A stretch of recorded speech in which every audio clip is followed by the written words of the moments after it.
নাহমাদুহু ওয়া নুসাল্লি আলা রাসূলিহিল কারীম আম্মা বাদ। প্রিয় উপস্থিতি, আজকে সমাজের কিছু বাস্তবতা আপনাদের সামনে তুলে ধরব। এই তো বছরখানেক আগের কথা, পথে ঘাটে, বাসে, ট্যাক্সিতে একের পর এক ধর্ষণের খবর প্রকাশিত হতে থাকার পর সারা বিশ্ব মিডিয়াতে ভারতের পরিচিতি পাচ্ছিল ধর্ষণের বৈশ্বিক রাজধানী হিসেবে। গত কিছুদিন ধরে মনে হচ্ছে হয়তো শীঘ্রই বাংলাদেশ এ ব্যাপারে ভারতের সাথে প্রতিযোগিতায় অবতীর্ণ হতে পারবে। হোটেলে সারা রাত আটকে রেখে তরুণীদের গণধর্ষণ, ধর্ষণের ভিডিও ধারণ, 10 বছর বয়সী মেয়েকে ধর্ষণ, পিতা ও কন্যার আত্মহত্যা, সহকর্মী কর্তৃক ধর্ষিত হয়ে নারী পুলিশের গায়ে আগুন ঢেলে আত্মহত্যা, এসবই গত কিছুদিনের খবর। ঘরে, হোটেলে, বাসে, লঞ্চে, থানায়, অফিসে ক্রমাগত ধর্ষণ হচ্ছে। এর মাঝে কিছু খবর মিডিয়ার লাইমলাইটে আসছে, আর কিছু খবর পত্রিকাগুলোর ভেতরের পাতায় হারিয়ে যাচ্ছে। আমাদের সমাজের মতোই ধর্ষণের ক্ষেত্রেও হাই ক্লাস লো ক্লাস ভাগ হয়ে গেছে। তাই কিছু ধর্ষণ নিয়ে কথিত জাতির বিবেকরা সোচ্চার, আর কিছু ধর্ষণ নিয়ে নির্বিকার। এসব কিছুর প্রভাব সাধারণ মানুষের উপরও পড়ছে। পাড়ায়, মহল্লায়, অফিসে, ক্লাসে, ঘরে বাইরে আলোচিত হচ্ছে ধর্ষণের খবর। সবাই নিজের মতো করে ব্যাখ্যা দিচ্ছেন, সমাধান দিচ্ছেন। এসব কিছুই আপনারা জানেন, যা ইতিমধ্যে অজস্রবার অজস্রভাবে বলা হয়েছে। আমি সেই কথার পুনরাবৃত্তিতে যাব না। আমি বলবো না ধর্ষণের দায় শুধুমাত্র উগ্র পোশাক পরিহিত রাতে পার্টিতে যাওয়া তরুণীর। আবার শাহবাগী সুশীল প্রগতিশীলদের মতো আমি বলবো না ধর্ষণের জন্য পুরুষ জাতিই দায়ী। আর ধর্ষণের সমাধান হলো আরো বেশি কথিত নারী স্বাধীনতা, আরো ছোট পোশাক, আরো বেশি অবাধ মেলামেশা।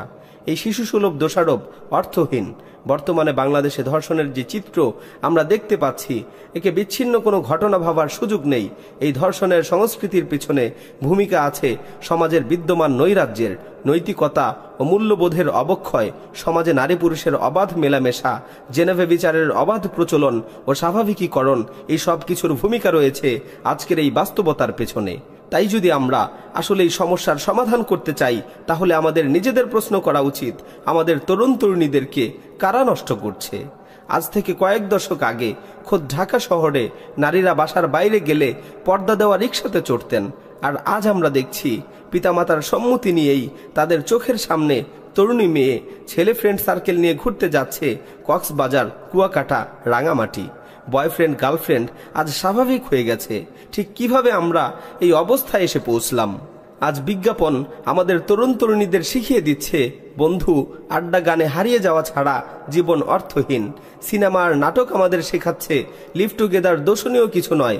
পত্রিকার টিভি চ্যানেলগুলো আমাদের শেখাচ্ছে শারীরিক প্রেম খারাপ কিছু না।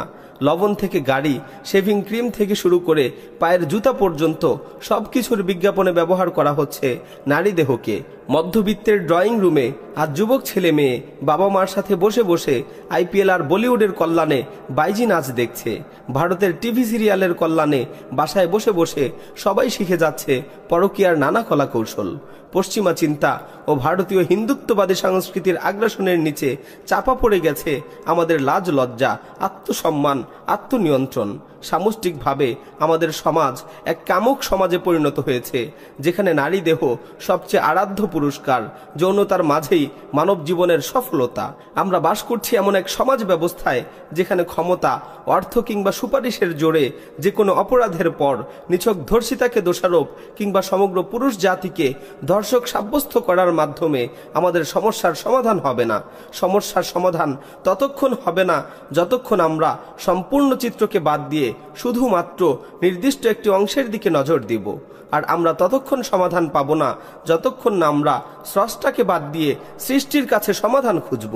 আর মানব জাতির সৃষ্টিকর্তা আল্লাহ সুবহানাহু ওয়া তাআলা এই সমস্যার সম্পূর্ণ সমাধান আমাদের সামনে উপস্থাপন করেছেন, যা হলো পুরুষদের দৃষ্টিকে অবনত রাখা, নারীদের জন্য বাধ্যতামূলক পর্দা করা, নারী ও পুরুষের অবাধ মেলামেশাকে যথাসম্ভব বন্ধ করা, সমাজে বিয়েকে সহজ করে দেয়া, জেনেভা বিচারকে কঠিন করে তোলা, এবং আল্লাহ সুবহানাহু ওয়া তাআলা আমাদের জন্য দিয়েছেন এমন এক শাসন ব্যবস্থা যা ক্ষমতা, অর্থ আর সুপারিশের তোয়াক্কা না করে ধর্ষকের জন্য কঠিন শাস্তি নিশ্চিত করে, আর শাসক সেই শাস্তি প্রয়োগ না করলে শাসকের জবাবদিহিতা নিশ্চিত করে।